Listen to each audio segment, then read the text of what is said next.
तो exponential growth क्या अपन देखते हैं कैसे फॉर्मूला क्या बनता है, ठीक है। सबसे पहले हो जाएगा, अच्छा वो बता दिया था population, immigration, death rate, birth rate, है ना, कि अगर एज अ पर्सन अगर मैं बात करूं तो पर्सन की क्या होती है, डेथ या बर्थ। लेकिन जब मैं पॉपुलेशन की बात करता हूं, कोई बोलते हैं क्या पॉपुलेशन मर गई, पॉपुलेशन जिंदा हो गई, ऐसा नहीं बोलते। तब वहां पर हम वर्ड यूज करते हैं डेथ रेट, या अगर बात करूं बर्थ रेट, मतलब कितने से। और एग्जांपल बताया लोटस वोटस वाला कर लिए थे। उसके बाद अगर मैं बात करूं तो if population size is n, अगर पॉपुलेशन का साइज कितना है, n है अगर मैं बात करूं, और n रिप्रेजेंट क्या करता है अगर मैं बात करूं, पॉपुलेशन की डेंसिटी। क्या बताता है, डेंसिटी। पॉपुलेशन डेंसिटी क्या होता है, जैसे इस क्लास में अभी 80 लोग बैठे हैं मान लो, क्लियर है। अगर इसी क्लास में मैं 200 लोग भर दूं तो डेंसिटी बढ़ जाएगी नहीं बढ़ जाएगी, किस बेसिस पे बढ़ेगी, on the basis of number. ये भी बताते हैं नंबर का अलग होता है, बायोमास का अलग होता है, और एग्जांपल्स याद रखने हैं, क्लियर है।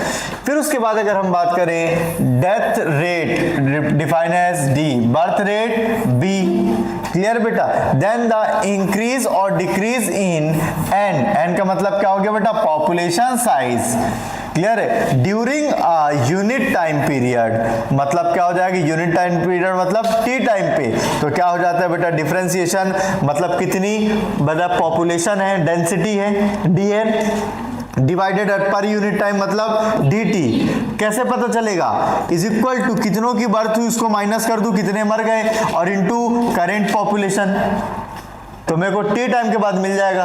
क्या बात समझ में आ रही है। अच्छा इसमें दूसरी चीज, अब बर्थ माइनस डेथ को अगर मैं निकालूं b minus D represented by r, तो मैं इसको कैसे लिख सकता हूं बेटा, dn by dt is equal to rn। ये क्या बता रहा है, टी टाइम के बाद पॉपुलेशन कितनी होगी। अच्छा ये r क्या है बेटा, बर्थ माइनस डेथ, ये अलग अलग पॉपुलेशन में वेरी करेगा, अलग अलग पॉपुलेशन में वेरी करेगा कि बर्थ कितनी हो रही, डेथ कितनी हो रही है। अच्छा तो R और किस फैक्टर पे डिपेंड कर सकता है, सर R डिपेंड कर सकता है कि वो पॉपुलेशन कहाँ पे पाई जाती है, ज्योग्राफिकल एरिया कैसा है, वहां पे उसका फूड रिसोर्स कैसा है, वहां पे प्रीडेटर ज्यादा है कि कम है। प्रीडेटर ज्यादा होगा तो R की वैल्यू कम होगी क्योंकि प्रीडेशन का खतरा बना रहेगा। क्या बात समझ रहे हैं बेटा।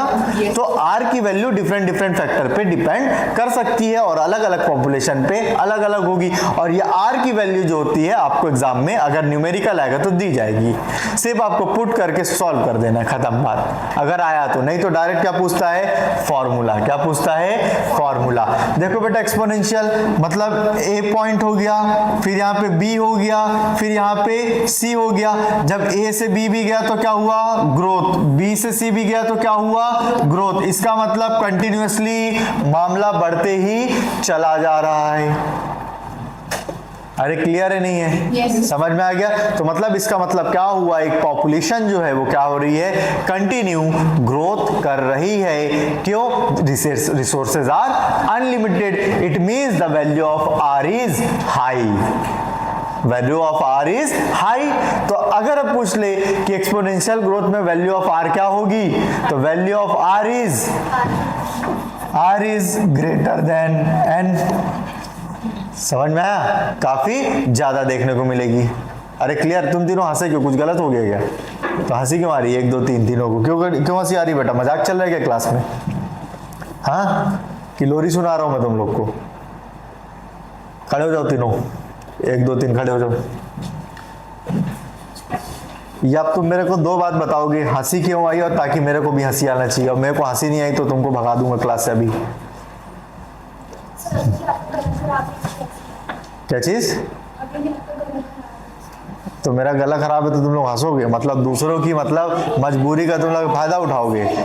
नहीं मतलब मेरा गला खराब है तो तुम लोग हंसोगे मेरे ऊपर। नहीं ये तो बहुत गंदी बात है यार, तुम लोग मतलब किसी गला खराब है वो मेहनत कर रहा है फिर भी तुम लोग हंस रहे हो मेरे ऊपर। मैं उसकी बात पे नहीं हंसी। हाँ तो तुम कौन जोर से बोला, आप क्या बोले थे, हाँ और आप क्यों हंसे बेटा। चलो कोई बात नहीं, हंसते रहा करो लेकिन इतना भी नहीं हंसना, बैठो ठीक है, ठीक है हंसते रहा करो लेकिन ऐसा भी नहीं हंसना, सीरियस मोड है भाई। अभी देखो R की वैल्यू फिर समझ नहीं आएगी और आर की वैल्यू एग्जाम में आएगी। क्लियर है? चलो कोई बात नहीं। आर क्या बोलते हैं बेटा, देखो अगर हम बात करें आर, ठीक है गलत तो मेरा खराब ही है लेकिन टेंशन मत लिया करो। इंट्रिंसिक रेट ऑफ, अगर मैं बात करूं क्या होगा बेटा, नेचुरल इंक्रीज। अच्छा आर इज इंक्रीज, अगर मैं बात करूं तुम्हारा नेचुरल इंक्रीज बताता है। इंट्रिंसिक रेट को कैसे बताएगा नेचुरल इंक्रीज? अब खुद सोचो, आर की वैल्यू जितना ज्यादा होगी dn/dt उतना ज्यादा आएगा, क्योंकि वो डायरेक्ट क्या हो रहा है, इनसे मल्टीप्लाई हो रहा है। समझ में आ गया? तो वो क्या बता रहा है, नेचुरल इंक्रीज, कि कितना फास्ट मतलब कोई पॉपुलेशन इंक्रीज कर पा रही है। और आर की वैल्यू अगर मैं बात करूं जू प्लैंक्टन के लिए अलग होगी, बर्ड्स के लिए अलग होगी, मैमल्स के लिए अलग होगी, ठीक है। तो आर की वैल्यू पॉपुलेशन में वेरी करेगी। इट, अगर मैं बात करूं, इज एन इंपॉर्टेंट, अगर मैं बात करूं पैरामीटर, इंपॉर्टेंट पैरामीटर फॉर, अगर बात करूं assigning impact of any biotic and abiotic factor on population growth. अरे क्लियर है?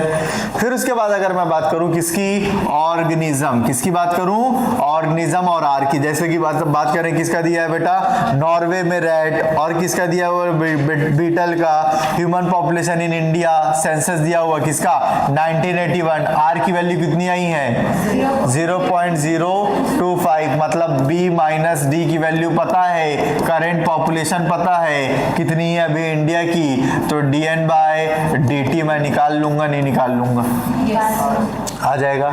तो यही था बेटा एक्सपोनेंशियल ग्रोथ। क्लियर है? अब मैं आऊंगा किस पे बेटा, लॉजिस्टिक। किस पे आऊंगा बेटा, एक्सपोनेंशियल ग्रोथ के बाद लॉजिस्टिक। अच्छा इसका एक ये वाला फॉर्मूला भी देख लो, एकदम इजी। पहले ये उसमें आता था लेकिन अब तुम्हारे सिलेबस से ही हटा दिए गए, वो सिलेबस तो बात ही नहीं करना उसमें। मिनरल एंड न्यूट्रिशन में इसी तरीके का ग्राफ वहां भी आता था, लेकिन अब है नहीं तो छोड़ो। क्लियर? द, अगर बात करूं integral formula of exponential growth is equation, very important, mark कर लेंगे, nt is equal to n0 e की पावर rt। अब समझो nt क्या हो जाएगा बेटा, population density after time t। क्या बात समझ में आ रही?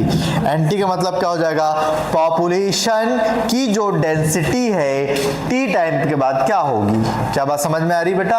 अगर मैं बात करूं एंटी का मतलब हो जाएगा, what do you mean by anti, population density after time T. क्या बात क्लियर है? टी टाइम के बाद क्या होगी, तो n0 की अगर मैं बात करूं तो क्या हो जाएगा, population density at a time 0। R is हमको पता है बेटा क्या हो जाएगा, नेचुरल इंक्रीज हो जाएगा। ई क्या हो जाएगा बेटा, the base of natural logarithm, जिसकी अगर मैं बात करूं वैल्यू फिक्स है।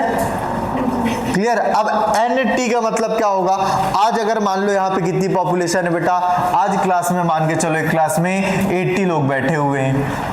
क्या बात समझ में आ रही है? तो ये क्या हो गया, n। क्या हो गया, n। लेकिन अगर मैं बात करूं आज से 3 महीने बाद इसी क्लास में कितने लोग हो जाएंगे, 100 लोग। तो ये क्या होगी, पॉपुलेशन एट टाइम t। क्या बात समझ में आई? तो हमको क्या निकालना है, पॉपुलेशन एट टाइम t निकालना है। तो ये वाली वैल्यू आ जाएगी और n से ये वाली वैल्यू आ जाएगी। क्या बात समझ में आ रही है? तो अब यहाँ पे क्या आ रहा है, पॉपुलेशन एट t टाइम क्या होगी, तो करेंट पॉपुलेशन, e की वैल्यू पता है, आर हमको पता है, आर का मतलब कितनी पॉपुलेशन बर्थ माइनस डेथ हो रही होगी। क्लियर है? एट अ टाइम टी मतलब at a given time period, तो मैं क्या निकाल लूंगा, population at a time T. समझ में आ गया कि उस टाइम पे पॉपुलेशन कितनी होगी। अरे आया नहीं आया बेटा, आगे बढ़ू।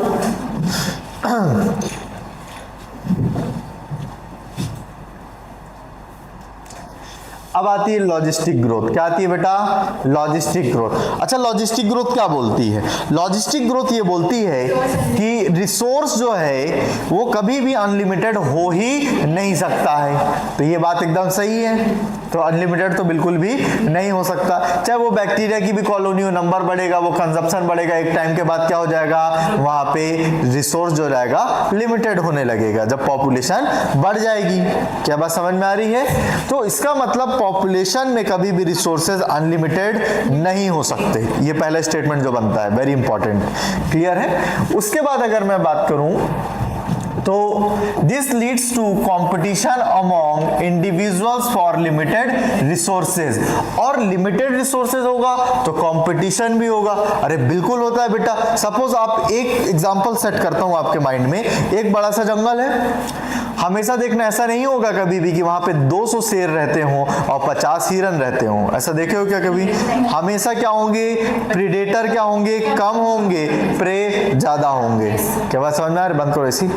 अरे क्लियर है? प्रेडेटर क्या होंगे, हमेशा कम होंगे और प्रे ज्यादा होंगी। तो इसका मतलब क्या हुआ, इकोसिस्टम में बैलेंस हो रही है सारी चीजें। कैसे बैलेंस हो रही है सर? देखो, अब दूसरा चीज ये है कि ये यहाँ पे एक जंगल है। क्या बेटा? एक जंगल है। अब यहाँ पे डियर हैं। कितने डियर ले लेता हूं मैं? 10 डियर ले लिए। कितना ले लिए? 10 डियर। और यहाँ पे कौन है? लायन है। कौन है? लायन है। कितने लायन है? 4 लायन हो गए। अब यहाँ पे बात करूं, यहाँ पे कौन हो गया बेटा? साथ में अगर मैं बात करूं, इसी जंगल में हमको देखने को मिलते हैं हाइनास या जैकॉल। क्लियर? लकड़बग्घे, उनका गैंग है। अब देखो, 2 प्रेडेटर हो गए। एक प्रेडेटर पॉपुलेशन ये है, एक प्रेडेटर पॉपुलेशन ये है, और ये क्या रह गया बेचारे? प्रे। तो अब एक ही एरिया में रहने की वजह से दोनों में क्या होगा? कंपटीशन। और जब भी कंपटीशन होगा तो दोनों का लॉस होगा।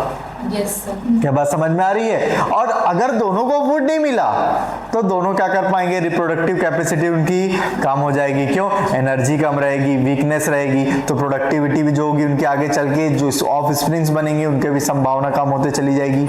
क्या बात समझ में आ रही है बेटा? तो इस तरीके से अगर हम बात करें तो क्या आता है बेटा? अस्तित्व में जब कभी भी कंपटीशन होगा तो क्या आएगा?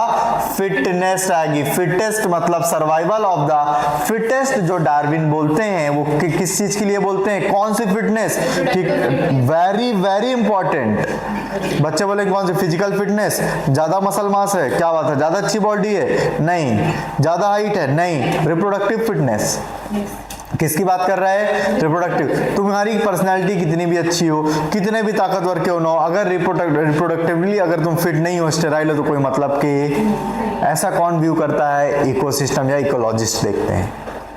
क्या बात समझ में आ रही है बेटा? जिस तरीके से अगर मैं बात करूं पॉपुलेशन के बारे में, जेनेटिक्स की अगर मैं बात करूं, जेनेटिक्स सिर्फ सेक्सुअल रिप्रोडक्शन से बनने वाली चीज को क्या मानती है? पॉपुलेशन में काउंट करती है। लेकिन एक इकोलॉजिस्ट की अगर मैं बात करूं तो वो क्या मानते हैं? चाहे वो सेक्सुअल रिप्रोडक्शन से हुआ हो, चाहे अगर मैं बात करूं ग्राफ्टिंग करके नया फ्लावर बनाया गया हो, वो उसको भी क्या करते हैं? पॉपुलेशन में कंसीडर करते हैं। एक चीज याद रखना, जेनेटिक्स के अकॉर्डिंग ओनली सेक्सुअल रिप्रोडक्शन लेते हैं। और यहाँ पे बेटा अगर मैं बात करूं सेक्सुअल एसेक्सुअल दोनों को कंपीट किया जाता है इकोलॉजी में। Population means population. क्लियर है? उसके बाद अगर मैं बात करूं, किसकी बात कर रहा है? Reproductive fitness. अगर मैं बात करूं किसमें बेटा? In nature a given habitat has enough resource to support maximum possible number beyond which the further growth is possible. No further growth. वही तो मैं बोलूं, नो कहां चला गया? क्लियर है? No further growth is possible. अब इसको ऐसे समझे, कैरिंग कैपेसिटी। नीट में क्वेश्चन बनता है, व्हाट इज कैरिंग कैपेसिटी? जैसे कि बेटा समझो कि ये एक इकोसिस्टम है। ये क्या है? इकोसिस्टम। तो क्लास अगर एक इकोसिस्टम, ये एग्जांपल दे देता हूं आपको, तो क्लास की एक मैक्सिमम कैपेसिटी है। जैसे कि अगर मैं बात करूं 80 स्टूडेंट की, कितनी की? 80 स्टूडेंट की। तो अब इस क्लास की कैरिंग कैपेसिटी क्या हो गई? 80 student. It means maximum upper limit इस क्लास में बच्चे बैठ सकते हैं 80। क्या बात समझ में आ रही है बेटा? मैक्सिमम कितने बैठ सकते हैं? 80 अगर मैं बात करूं। एक पॉइंट क्लियर हो गया मेरा। अब चाहे क्लास में कितने भी बच्चे क्यों ना आ जाएं, क्या ये क्लास का इकोसिस्टम उसको सपोर्ट करेगा? नहीं करेगा। समझ में आया? अब 150 बच्चे भी हो जाएं तो क्लास में तो नहीं बैठ सकते। तो बैठने की कैपेसिटी कितनी हुई? मैक्सिमम 80। उसी तरीके से इन्वायरमेंट में भी हर एक इकोसिस्टम क्या करता है? एक मैक्सिमम लिमिट को सपोर्ट करता है। कि जैसे कि एक जंगल है तो ये जंगल जो है 100 अगर मैं बात करूं हिरन हो गए, ठीक है, उसमें से 20 टाइगर हो गए, और अगर मैं बात करूं 5 लोमड़ी हो गई, तो ये मैक्सिमम लोगों को कैरी करके मेंटेन कर सकता है, वरना इकोसिस्टम डिस्टर्ब हो जाएगा। The maximum value which is achieved, क्या बात समझ में आ रही है? In a normal condition, condition normal है, टेम्परेचर सब चीज मेंटेन्ड है पूरा। नॉर्मल कंडीशन में कोई भी इन्वायरमेंट में मैक्सिमम जो अपन लिमिट को अचीव कर सकते हैं वो क्या है, carrying capacity. Beyond carrying capacity जाया ही नहीं जा सकता। अब समझ में आया कैरिंग कैपेसिटी क्या होती है? किसी को भी बेटा, कोई भी एक जिसको नहीं आया हो, आ गया? अरे सबको आया? किसी को थोड़ा सा भी डाउट कैरिंग कैपेसिटी में? आगे बढ़ूं? चलो, तो अगर मैं बात करूं किसकी बेटा, कैरिंग कैपेसिटी की बात कर रहे थे, तो देखते हैं यहां पे आप देखेंगे बेटा, किसकी बात करूं अगर मैं, पॉपुलेशन ग्रोथ। क्लियर है कर्व? तो इधर पे क्या है बेटा, पॉपुलेशन डेंसिटी। क्या है? Population density. अब ये देखो यहां पे क्या दिख रहा है, कैरिंग कैपेसिटी। एक्सपोनेंशियल में तो कैरिंग को पार कर गए, लेकिन ऐसा नेचुरल पॉसिबल। लेकिन अगर मैं बात करूं बेटा किसमें, लॉजिस्टिक ग्रोथ में, इनिशियल में देखो क्या होगा, पॉपुलेशन कैसी रहेगी, धीरे रहेगी। क्या रहेगी? धीरे रहेगी, मतलब ग्रोथ स्लो होगी। फिर अचानक से क्या होगी, ये क्या बढ़ती है, एक्सपोनेंशियल बढ़ेगी। क्या होगी? एक्सपोनेंशियली बढ़ेगी। फिर उसके बाद वापस से क्या हो जाएगी, एक क्या आ जाएगा, फ्लैट लाइन आ जाएगा, लेकिन वो कैरिंग कैपेसिटी के ऊपर नहीं जा पाएगी। क्या बात समझ में आ रही है बेटा? और आप देखोगे इसमें कैसा ग्राफ मिलता है, सिग्मॉइड। कैसा मिलता है? सिग्मॉइड शेप ग्राफ मिलता है, और एक में जे शेप। डन? क्लियर हुआ? अभी देखो और इसको, कैरिंग कैपेसिटी